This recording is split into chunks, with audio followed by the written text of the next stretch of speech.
Hello दोस्तों, स्वागत है आपका हमारे चैनल यूपी एग्जाम क्रेजर में। दोस्तों, आज की वीडियो में हम 28 नवंबर से संबंधित उत्तर प्रदेश के सभी एग्जाम्स के लिए मोस्ट इंपॉर्टेंट करंट अफेयर के क्वेश्चंस को डिस्कस करेंगे और हर एक क्वेश्चन से रिलेटेड आपको फैक्ट भी बताएंगे। और वीडियो के अंत में हम आपसे एक क्वेश्चन भी पूछेंगे जिसका जवाब आपको कमेंट बॉक्स में देना है। और अगर आपको इसकी PDF डाउनलोड करनी है तो इसकी PDF आप हमारे टेलीग्राम ग्रुप से डाउनलोड कर सकते हैं। टेलीग्राम ग्रुप की लिंक आपको वीडियो के डिस्क्रिप्शन में मिल जाएगी। तो चलिए शुरू करते हैं। आज का सेशन शुरू करने से पहले हम कल के क्वेश्चंस का रिवीजन करेंगे। कल का पहला क्वेश्चन है, रक्षा मंत्रालय ने रूस के साथ AK-203 असॉल्ट राइफल सौदे को मंजूरी दे दी। इन राइफल्स का उत्पादन कहाँ किया जाएगा? इसका जो करेक्ट आंसर है वो है option number A, Uttar Pradesh के अमेठी में। अगला क्वेश्चन है, हाल ही में जारी बेस्ट मेडिकल हॉस्पिटल के सर्वे में लखनऊ का SGPGI देश भर में किस स्थान पर रहा? इसका जो करेक्ट आंसर है वो है ऑप्शन नंबर सी, 7वें स्थान पर। और दोस्तों, उत्तर प्रदेश करंट अफेयर की लास्ट 10 मंथ की अगर आपको PDF डाउनलोड करनी है तो इसकी लिंक आपको वीडियो के डिस्क्रिप्शन में मिल जाएगी। वहां से आप इस PDF को डाउनलोड कर सकते हैं। इस PDF में हमने जनवरी से लेकर अक्टूबर 2021 तक यानी लास्ट 10 मंथ के उत्तर प्रदेश करंट अफेयर के सभी इंपॉर्टेंट क्वेश्चंस को विस्तार पूर्वक बताया है। और दोस्तों, अगर आपको केवल अक्टूबर महीने की उत्तर प्रदेश करंट अफेयर की PDF डाउनलोड करनी है तो उसकी लिंक भी आपको वीडियो के डिस्क्रिप्शन में मिल जाएगी। तो वहां से आप ये दोनों PDF डाउनलोड कर सकते हैं। और दोस्तों, PDF डाउनलोड करने में अगर कोई भी प्रॉब्लम होती है तो साइट पर आपको WhatsApp नंबर और ईमेल मिल जाएगा जिस पर आप कांटेक्ट कर सकते हैं। अगला क्वेश्चन है, महिलाओं के खिलाफ हिंसा के उन्मूलन के लिए अंतर्राष्ट्रीय दिवस कब मनाया जाता है? इसका जो करेक्ट आंसर है वो है ऑप्शन नंबर बी, 25 नवंबर को। अगला क्वेश्चन है, भारत ने मालदीव और किस देश के साथ दोस्ती अभ्यास आयोजित किया? इसका जो करेक्ट आंसर है वो है ऑप्शन नंबर ए, श्रीलंका के साथ। अगला क्वेश्चन है, भारत में प्रत्यायन योजना के पोर्टल का शुभारंभ किस दिनांक को हुआ है? इसका जो करेक्ट आंसर है वो है ऑप्शन नंबर बी, 23 नवंबर को। अगला क्वेश्चन है, अमित शाह ने किस राज्य में गायदिनलियू आदिवासी स्वतंत्रता सेनानी संग्रहालय की नींव रखी? इसका जो करेक्ट आंसर है वो है ऑप्शन नंबर सी, मणिपुर में। अगला क्वेश्चन है, किस अंतरिक्ष एजेंसी ने डार्ट नामक अंतरिक्ष यान लॉन्च किया? इसका जो करेक्ट आंसर है वो है ऑप्शन नंबर बी, नासा ने। अगला क्वेश्चन है, राष्ट्रीय दुग्ध दिवस यानी नेशनल मिल्क डे निम्न में से किस दिन मनाया जाता है? इसका जो करेक्ट आंसर है वो है ऑप्शन नंबर सी, 26 नवंबर को। अगला क्वेश्चन है, हाल ही में किस देश ने आम जनता के लेदर कोट पहनने पर व इसकी बिक्री पर रोक लगा दी है? इसका जो करेक्ट आंसर है वो है ऑप्शन नंबर बी, उत्तर कोरिया ने। तो दोस्तों, ये थे कल के क्वेश्चंस जिसका हमने रिवीजन किया। अब हम शुरू करते हैं आज का सेशन। आज का पहला क्वेश्चन है, देश का पहला गंगा रोपवे किस शहर में बनने जा रहा है? इसका जो करेक्ट आंसर है वो है ऑप्शन नंबर ए, वाराणसी में। और यहाँ पर आप इमेज में देख सकते हैं, ये होती है रोपवे सेवा जो कि वाराणसी में बनने जा रही है। और ये देश में पहली बार होगा जब वाराणसी में रोपवे सेवा शुरू की जा रही है। देश का पहला गंगा रोपवे वाराणसी में बनने जा रहा है। प्रधानमंत्री नरेंद्र मोदी 13 दिसंबर को काशी विश्वनाथ कॉरिडोर का लोकार्पण करेंगे और इस दिन PM गंगा नदी पर प्रस्तावित देश के पहले रोपवे का भी शिलान्यास कर सकते हैं। इस पर 410 करोड़ की लागत आई है। यह 1 किलोमीटर तक गंगा नदी पर बना होगा। गंगा नदी पर बनने वाला देश का यह पहला रोपवे बनारस शहर से होते हुए गंगा घाट, काशी विश्वनाथ कॉरिडोर, 80 जैसे कुल 6 प्रमुख रूटों को जोड़ेगा। पहले चरण में वाराणसी जंक्शन और गोदोलिया के बीच 4 किलोमीटर की दूरी तय की गई है। तो दोस्तों, आपको अच्छे से ध्यान रखना है, क्वेश्चन मोस्ट इंपॉर्टेंट है कि देश का पहला गंगा रोपवे कहाँ पर बनने जा रहा है? तो ये वाराणसी में बनेगा। और ये वाराणसी में कुल अगर दूरी पूछी जाए तो आपको ध्यान रखना है, कुल 4 किलोमीटर की दूरी जो है वो पहले चरण में तय की जाएगी। और जो ये रोपवे है ये गंगा नदी पर कितनी दूरी तय करेगा? तो ये भी आपको ध्यान रखना है, गंगा नदी पर 1 किलोमीटर तक ये बनाया जाएगा। और अगर लागत पूछी जाए तो ध्यान रखना है, 410 करोड़ रुपए की इसको बनाने में लागत आएगी। और इसके साथ ही आपको ध्यान रखना है कि 13 दिसंबर को प्रधानमंत्री नरेंद्र मोदी काशी विश्वनाथ कॉरिडोर का भी लोकार्पण करेंगे। तो अगर पूछा जाता है कि काशी विश्वनाथ कॉरिडोर का लोकार्पण किसने किया, तो ध्यान रखना है नरेंद्र मोदी ने। अब दोस्तों, यहाँ पर वाराणसी की बात है तो वाराणसी के बारे में जानते हैं। तो सबसे पहले यहाँ पर मैप में देखेंगे कि वाराणसी कहाँ पर है। तो यहाँ पर आप मैप में देख सकते हैं, ये है वाराणसी, और ये जो वाराणसी है ये उत्तर प्रदेश के किन किन जिलों की सीमा को साझा करता है। तो आपको ध्यान रखना है, जौनपुर हो गया, गाजीपुर हो गया, और यहाँ पर चंदौली हो गया, और मिर्जापुर और संत रविदास नगर, ये 5 जिले हैं जिनकी सीमा को वाराणसी डिस्ट्रिक्ट टच करता है। अब दोस्तों वाराणसी से रिलेटेड और भी क्वेश्चन हैं जो कि एग्जाम्स में पूछे जाते हैं। तो आपको ध्यान रखना है कि वाराणसी का उपनाम क्या है। तो विश्वनाथ नगरी, मुक्ति नगर और घाटों का नगर, ये वाराणसी के उपनाम है, और इसे काशी के नाम से भी जानते हैं। तो इसको भी आपको ध्यान रखना है। वाराणसी किस नदी के किनारे स्थित है। तो ध्यान रखना है, गंगा नदी के किनारे वाराणसी स्थित है। और दोस्तों ये जो काशी है या जो वाराणसी है, इसकी स्थापना किसने की थी। तो आपको ध्यान रखना है कि महाभारत के अनुसार जो काशी है, इसकी स्थापना देवोदास नामक राजा ने की थी। किसने की थी। तो आपको ध्यान रखना है, देवोदास नामक एक राजा थे जिन्होंने काशी की स्थापना की थी। और किसके अनुसार ये बताया गया। तो महाभारत के अनुसार ये बताया गया है। और दोस्तों जो बनारस है, यहाँ पर कांग्रेस का 21वां अधिवेशन हुआ। ये कब हुआ था। तो आपको ध्यान रखना है, 21वां अधिवेशन हुआ कांग्रेस का, और ये कब हुआ था। तो 1905 में। कब हुआ था। 1905 में ये कांग्रेस का 21वां अधिवेशन हुआ था। और इसकी अध्यक्षता किसने की थी। तो आपको ध्यान रखना है, गोपाल कृष्ण गोखले ने कांग्रेस के 21वें अधिवेशन की अध्यक्षता की थी। दोस्तों बनारस का एक जिला एक उत्पाद क्या है। तो बनारसी रेशम साड़ियाँ बनारस का एक जिला एक उत्पाद है। और इसके अलावा आपको ध्यान रखना है कि अभी हाल ही में वाराणसी के लिए जो है एक जिला एक उत्पाद के तहत दूसरे उत्पाद को भी चुना गया है। तो किसे चुना गया है। तो आपको ध्यान रखना है, लाल मिर्च को। तो दोनों आपको ध्यान रखने हैं, 1 डिस्ट्रिक्ट 1 प्रोडक्ट। और इसके अलावा आपको ध्यान रखना है कि जो वाराणसी के प्रमुख मेला या महोत्सव हैं वो कौन कौन से हैं। तो नकटैया मेला, वाराणसी महोत्सव और दशहरा मेला, ये प्रमुख मेला या महोत्सव हैं। और इसके अलावा ध्यान रखना है कि उत्तर प्रदेश का एकमात्र रेलवे संग्रहालय ये कहाँ पर स्थित है। तो ये भी वाराणसी में ही स्थित है। और दोस्तों कई बार पूछा जाता है कि लाल बहादुर शास्त्री अंतर्राष्ट्रीय हवाई अड्डा ये कहाँ पर स्थित है। तो इसे भी आपको ध्यान रखना है, ये वाराणसी में स्थित है। तो ये कुछ क्वेश्चंस थे तो वाराणसी से रिलेटेड जो कि आपको अच्छे से ध्यान रखने हैं। अगला क्वेश्चन है, हाल ही में उत्तर प्रदेश के किस शहर को महानगर का दर्जा मिला। इसका जो करेक्ट आंसर है वो है ऑप्शन नंबर सी, गोरखपुर को। मुख्यमंत्री योगी आदित्यनाथ के गृह जिले गोरखपुर में लाइट मेट्रो रेल चलाने के लिए शहर को मेट्रोपॉलिटन सिटी यानी महानगर का दर्जा दे दिया गया है। अब दोस्तों ये जो गोरखपुर है इसे महानगर का दर्जा क्यों दिया गया।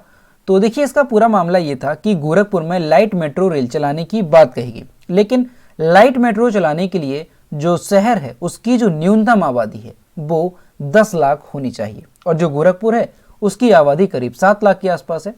तो इस वजह से जो है गोरखपुर में 3 नई नगर पंचायतों के साथ 8 विकास खंडों को जोड़ा गया, और इसके बाद जो गोरखपुर है उसकी आबादी करीब 25 लाख हो जाएगी। अब इसे महानगर का दर्जा क्यों दिया गया। तो इसलिए क्योंकि अगर महानगर का दर्जा नहीं दिया जाएगा तो केंद्र सरकार की तरफ से जो है मेट्रो प्रोजेक्ट के लिए अंशदान नहीं मिल पाता। तो इस वजह से गोरखपुर की जो आबादी है वो भी बढ़ाई गई और इसे महानगर यानी मेट्रोपॉलिटन सिटी का भी दर्जा दिया गया। केंद्रीय मानक के अनुसार मेट्रो या फिर लाइट मेट्रो चलाने के लिए शहर की आबादी न्यूनतम 10 लाख होनी चाहिए, जबकि गोरखपुर की जो आबादी है वो मात्र 7 लाख थी। इसके चलते मेट्रो रेल परियोजना की परिकल्पना साकार नहीं हो पा रही थी और महानगर घोषित हुए बगैर केंद्र सरकार से मेट्रो प्रोजेक्ट के लिए अंशदान भी नहीं मिल पाता है। तो इसीलिए जो है गोरखपुर को महानगर का दर्जा दिया गया। तो आपको अच्छे से ध्यान रखना है कि अभी हाल ही में किस शहर को महानगर का दर्जा दिया गया है। तो ध्यान रखना है गोरखपुर को। अगला क्वेश्चन है, हाल ही में नीति आयोग द्वारा जारी पावर्टी इंडेक्स 2021 के अनुसार गरीब राज्यों की सूची में उत्तर प्रदेश किस स्थान पर रहा। इसका जो करेक्ट आंसर है वो है ऑप्शन नंबर सी, तीसरे स्थान पर। नीति आयोग के बहुआयामी गरीबी सूचकांक MPI 2021 जारी किया। अब यहाँ पर आपको MPI का फुल फॉर्म ध्यान रखना है। तो इसका फुल फॉर्म क्या होता है। तो multi dimensional poverty index MPI का फुल फॉर्म होता है। इसके अनुसार बिहार, झारखंड और उत्तर प्रदेश देश के सबसे गरीब राज्यों के रूप में सामने आए। सूचकांक के अनुसार बिहार की 51.91% जनसंख्या गरीब है, वहीं झारखंड में 42.16% और उत्तर प्रदेश में 37.79% आबादी गरीब है। और यहाँ पर आपको ध्यान रखना है कि गरीबों की आबादी के लिहाज से अगर देखा जाए, यानी संख्या के लिहाज से अगर देखा जाए, तो उत्तर प्रदेश पहले नंबर पर आता है, क्योंकि उत्तर प्रदेश की जो आबादी है वो 2011 की जनगणना के अनुसार करीब 19 करोड़ के आसपास है, और इसका अगर 37.79% देखा जाए तो ये सबसे अधिक होगा। तो इस वजह से जो गरीबों की आबादी के हिसाब से अगर देखा जाए तो उत्तर प्रदेश पहले नंबर पर रहा, लेकिन अगर प्रतिशत के हिसाब से देखा जाए तो बिहार पहले स्थान पर रहा गरीबी के मामले में। केरल 0.71% के साथ पूरे देश में सबसे कम गरीब लोगों वाला राज्य है और सूचकांक में सबसे नीचे है। इसके बाद गोवा 3.76%, उसके बाद सिक्किम 3.82% के साथ दूसरे और तीसरे स्थान पर रहे। केंद्र शासित प्रदेशों में अगर देखा जाए तो दादर और नगर हवेली सबसे ज्यादा गरीब है, जहां पर 27.36% लोग गरीब हैं। तो दोस्तों ये क्वेश्चन मोस्ट इंपॉर्टेंट है, आपको अच्छे से ध्यान रखना है कि अभी हाल ही में नीति आयोग ने जो है MPI 2021 यानी एक गरीबी सूचकांक जारी किया है, जिसके अनुसार ये बताया गया है कि बिहार जो है ये भारत में सबसे गरीब राज्य रहा, यानी यहाँ पर सबसे अधिक जनसंख्या गरीब है, और कितनी तो 51.91% जो है यहाँ पर जनसंख्या गरीब है। वहीं अगर उत्तर प्रदेश की बात की जाए तो उत्तर प्रदेश देश में तीसरा राज्य है जहाँ पर सबसे अधिक आबादी गरीब है, यहाँ पर 37.79% जो है आबादी गरीब है। और दोस्तों पूरे देश में अगर देखा जाए कि सबसे कम गरीबों वाला राज्य कौन सा रहा, तो आपको अच्छे से ध्यान रखना है केरल सबसे कम गरीब राज्यों वाला राज्य रहा, दूसरे नंबर पर गोवा है और तीसरे नंबर पर सिक्किम है, जहां पर 3.82% जनसंख्या गरीब है। और वहीं अगर केंद्र शासित प्रदेशों में देखा जाए तो दादर और नगर हवेली ये सबसे ज्यादा गरीब केंद्र शासित प्रदेश रहा। अब दोस्तों ये जो गरीबी सूचकांक है इसमें मुख्य रूप से पारिवारिक आर्थिक हालात और अभाव की स्थिति को आंका जाता है, और रिपोर्ट में कहा गया कि भारत के MPI में 3 समान आयामों स्वास्थ्य, शिक्षा और जीवन स्तर का मूल्यांकन किया जाता है, और इसका जो आकलन है वो पोषण, बाल और किशोर मृत्यु दर, प्रसव पूर्व देखभाल, स्कूली शिक्षा के वर्ष, स्कूल में उपस्थिति, खाना पकाने की ईंधन, स्वच्छता, पानी के पीने की व्यवस्था क्या है, बिजली, आवास, संपत्ति तथा बैंक खातों जैसे 12 संकेतकों के जरिए किया जाता है। तो ये जो 12 संकेत हैं इसके आधार पर ये आकलन किया जाता है इस रिपोर्ट को तैयार करने के लिए कि कौन सा राज्य किस स्थान पर है। अब दोस्तों इसके साथ ही आपको ध्यान रखना है कि अगर पूछा जाता है कि बाल और किशोर मृत्यु दर की श्रेणी में कौन सा राज्य सबसे पहले नंबर पर रहा, तो इसमें रहा है उत्तर प्रदेश, यानी बाल और किशोर मृत्यु दर जो है वो सबसे अधिक कहां पर है, उत्तर प्रदेश में। और इस श्रेणी में दूसरे स्थान पर कौन सा राज्य है, तो दूसरे स्थान पर आता है बिहार। और दोस्तों इसके साथ ही आपको ध्यान रखना है कि स्वच्छता से वंचित आबादी के मामले में अगर देखा जाए तो झारखंड की रैंकिंग सबसे खराब है। तो दोस्तों ये क्वेश्चन मोस्ट इंपॉर्टेंट है, सभी पॉइंट्स आपको अच्छे से ध्यान रखने हैं। अगला क्वेश्चन है, किस राज्य या केंद्र शासित प्रदेश ने अपनी मुफ्त तीर्थ यात्रा योजना के तहत अपने वरिष्ठ नागरिकों को पाकिस्तान के करतारपुर साहिब ले जाने का निर्णय किया है? इसका जो करेक्ट आंसर है वो है ऑप्शन नंबर ए, दिल्ली सरकार ने। दिल्ली सरकार ने अपनी मुफ्त तीर्थ यात्रा योजना के तहत दिल्ली के वरिष्ठ नागरिकों को पाकिस्तान की करतारपुर साहिब ले जाने का निर्णय किया है। श्रद्धालुओं का पहला जत्था 5 जनवरी 2022 को रवाना होगा। दिल्ली सरकार ने 2018 में मुख्यमंत्री तीर्थ यात्रा योजना शुरू की थी, जिसके तहत वह वरिष्ठ नागरिकों के जगन्नाथपुरी, शिरडी आदि स्थानों की मुफ्त तीर्थ यात्रा पर पूरा खर्च वहन करती है। तो दोस्तों आपको ध्यान रखना है कि जो दिल्ली सरकार है वहां पर एक स्कीम चलती है, एक योजना चलती है, मुफ्त तीर्थ यात्रा योजना। इसके तहत जो दिल्ली सरकार है वो अपने राज्य के वरिष्ठ नागरिकों को फ्री में, यानी कि पूरी तरीके से मुफ्त में तीर्थ यात्रा करवाता है।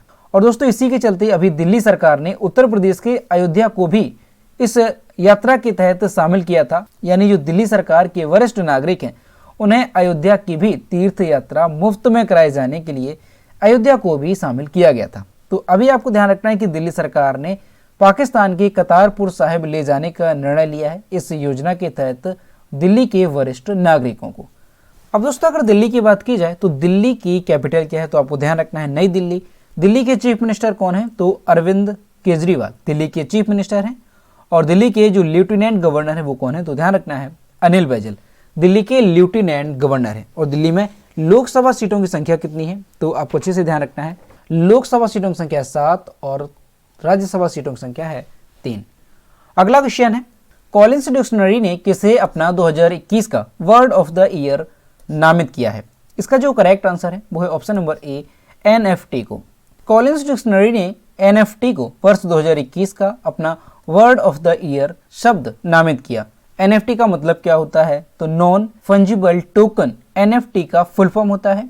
कॉलिंस डिक्शनरी के अनुसार पिछले साल इस शब्द का इस्तेमाल 11,000% बढ़ गया था, जिसके आधार पर इसे वर्ड ऑफ द ईयर, यहाँ पर वर्ड होगा आपको ध्यान रखना है, चुना गया है। सूची में अन्य 200 शब्दों में climate, anxiety, double vaxxed, metaverse, crypto, चुगी, हाइब्रिड वर्किंग, न्यू प्रोनाउन और रिजेसीकार रहे। तो आपको अच्छे से ध्यान रखना है कि कॉलिंस डिक्शनरी ने 2021 का अपना वर्ड ऑफ द ईयर शब्द किसे नामित किया है? तो एनएफटी को। और एनएफटी का फुल फॉर्म क्या होता है? तो नॉन फंजिबल टोकन एनएफटी का फुल फॉर्म होता है। अगला क्वेश्चन है, दुनिया का सबसे प्रदूषित शहर किसे घोषित किया गया? इसका जो करेक्ट आंसर है वो है ऑप्शन नंबर सी, लाहौर को। पाकिस्तान देश की सांस्कृतिक राजधानी लाहौर को स्विस वायु गुणवत्ता निगरानी एजेंसी के द्वारा दुनिया का सबसे प्रदूषित शहर घोषित किया गया। स्विस वायु गुणवत्ता निगरानी एजेंसी के अनुसार नई दिल्ली दुनिया का दूसरा और बांग्लादेश की राजधानी ढाका दुनिया की तीसरी सबसे प्रदूषित शहर की सूची में शामिल है। तो दोस्तों क्वेश्चन भी मोस्ट इंपॉर्टेंट है, आपको अच्छे से ध्यान रखना है कि दुनिया का सबसे प्रदूषित शहर कौन सा घोषित किया गया। तो आपको ध्यान रखना है पाकिस्तान का शहर है लाहौर, ये दुनिया का सबसे प्रदूषित शहर घोषित किया गया। दूसरे नंबर पर अगर देखा जाए तो भारत की राजधानी नई दिल्ली दुनिया का दूसरा सबसे प्रदूषित शहर, और तीसरे नंबर पर अगर देखा जाए तो बांग्लादेश की राजधानी ढाका ये दुनिया का तीसरा सबसे प्रदूषित शहर रहा। अब यहाँ पर आपको ध्यान रखना है कि ये जो रिपोर्ट है वो किसने जारी की है? तो स्विस वायु गुणवत्ता निगरानी एजेंसी के द्वारा इस रिपोर्ट को जारी किया गया है। अगला क्वेश्चन है, बांग्लादेश के किस क्रिकेटर एवं टी20 कप्तान ने टेस्ट फॉर्मेट से संन्यास लेने की घोषणा की है? इसका जो करेक्ट आंसर है वो है option number C, Mahmudullah Riyad. Bangladesh के क्रिकेटर एवं टी20 कप्तान महमूद उल्लाह रियाद ने टेस्ट फॉर्मेट से संन्यास लेने की घोषणा की।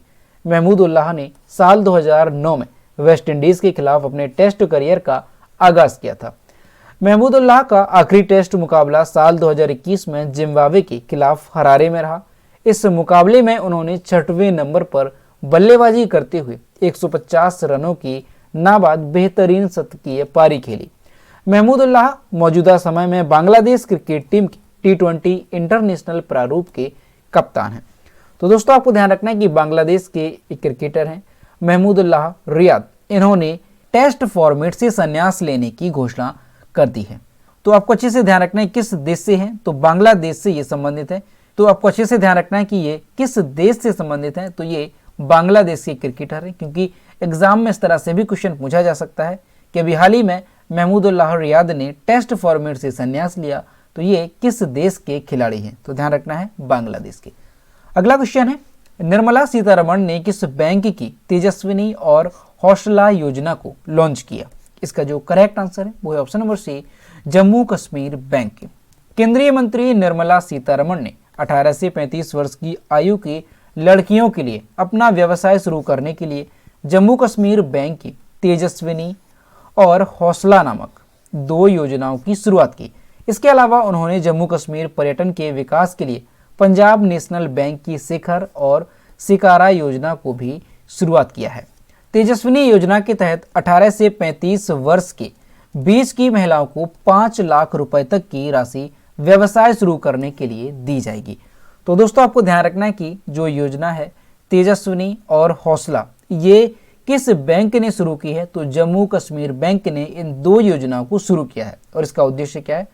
तो इसका उद्देश्य यह है कि जो जम्मू कश्मीर की महिलाएं हैं 18 से 35 वर्ष के बीच की, वो अपने व्यवसाय को शुरू कर सकें, और इसके लिए उन्हें जो है 5 लाख रुपए तक की राशि जो है वो, और इसके लिए उन्हें जो है 5 लाख रुपए तक की राशि दी जाएगी। अगला क्वेश्चन है, लॉन्च पुस्तक contested lands India China and the boundary dispute के लेखक कौन है? इसका जो करेक्ट आंसर है वो है option number B, Maroof Raza. लेखक मरूफ रजा ने अपनी नई पुस्तक contested lands India, China and the boundary dispute launch की। Contested lands India, China and the boundary dispute नामक पुस्तक तिब्बत और चीन के साथ भारत की सीमा निर्माण के इतिहास को दर्शाती है एवं इस पुस्तक में भारत चीन सीमा के विवाद का विश्लेषण किया गया है। मरूफ रजा ने स्मीर्स अनटोल्ड स्टोरी, शौर्य गाथा, भारत के वीर सेनानी और वॉर डिस्पैचेस 1971 नामक अन्य पुस्तकें भी लिखी हैं। तो दोस्तों आपको ध्यान रखना है कि जो लेखक हैं ये मशहूर लेखक हैं और इन्होंने अपनी एक नई पुस्तक को लॉन्च किया है। पुस्तक का नाम क्या है? तो contested lands India, China and the boundary dispute पुस्तक का नाम है। और इसके साथ ही आपको ध्यान रखना है कि इनकी और भी पुस्तकें हैं तो उनसे भी क्वेश्चन पूछा जा सकता है, जैसे कि स्मीर्स अनटोल्ड स्टोरी, शौर्य गाथा, भारत के वीर सेनानी और वॉर डिस्पैच 1971, ये इनकी पुस्तकें हैं। तो इन्हें भी आपको अच्छे से ध्यान रखना है। अगला क्वेश्चन है, भारतीय संविधान दिवस कब मनाया गया? इसका जो करेक्ट आंसर है वो है ऑप्शन नंबर बी, 26 नवंबर को। भारत में देश के संविधान की वर्षगांठ को चिन्हित करने के लिए हर साल 26 नवंबर को संविधान दिवस मनाया जाता है। भारत में 26 नवंबर को कॉन्स्टिट्यूशन डे के नाम से भी जाना जाता है। 26 नवंबर 1949 को भारतीय संविधान को अपनाया गया, जिसे 26 जनवरी 1950 को लागू किया गया था। भारतीय संविधान दिवस को मनाने का जो मुख्य उद्देश्य है वो ये है कि संविधान के महत्व को फैलाना और भारतीय संविधान के पिता B.R. अम्बेडकर के विचारों के सुझाव को फैलाना है और लोगों को इसके बारे में जागरूक करना है। तो आपको अच्छे से ध्यान रखना है कि हर साल कॉन्स्टिट्यूशन डे यानी संविधान दिवस कब मनाया जाता है? तो 26 नवंबर को ये मनाया जाता है। और क्यों मनाया जाता है? तो इसलिए क्योंकि 26 नवंबर 1949 को जो संविधान है ये संविधान सभा द्वारा अपनाया गया था और फिर बाद में 26 जनवरी 1950 को ये लागू किया गया था। तो दोस्तों ये थे 28 नवंबर से संबंधित उत्तर प्रदेश के सभी एग्जाम्स के लिए मोस्ट इंपॉर्टेंट करंट अफेयर के क्वेश्चन जो कि हमने डिस्कस किए। अब हम देखते हैं कल की वीडियो का क्वेश्चन जो हमने आपसे पूछा था। तो यह है कल की वीडियो का क्वेश्चन जो हमने आपसे पूछा था, हाल ही में दुनिया की पहली स्टेम सेल थेरेपी किस शहर में दी गई? इसका जो करेक्ट आंसर था वो ऑप्शन नंबर ए था, कानपुर। और लगभग सभी स्टूडेंट्स ने इसके सही जवाब किए। और मैं आपसे हर रोज कहता हूँ कि जो भी क्वेश्चन आपसे पूछा जाए तो सभी लोग उसका आंसर जरूर किया करो। तो यह है आज का क्वेश्चन, हाल ही में यूपी सरकार ने लखनऊ मंडल के दांदूपुर रेलवे स्टेशन का नाम बदलकर क्या कर दिया है? तो इसका जो भी करेक्ट आंसर है वो आपको कमेंट बॉक्स में बताना है। और दोस्तों सभी लोग क्वेश्चन का आंसर जरूर किया करो। तो दोस्तों अगर आपको आज का वीडियो पसंद आया हो तो वीडियो को लाइक करें, शेयर करें और अगर अभी तक चैनल पर नए हैं तो चैनल को सब्सक्राइब करना ना भूलें। साथ ही बेल आइकन को भी प्रेस करें ताकि टाइम टू टाइम नोटिफिकेशन आप तक पहुंचता रहे। तो मिलते हैं नेक्स्ट वीडियो में। Thank you.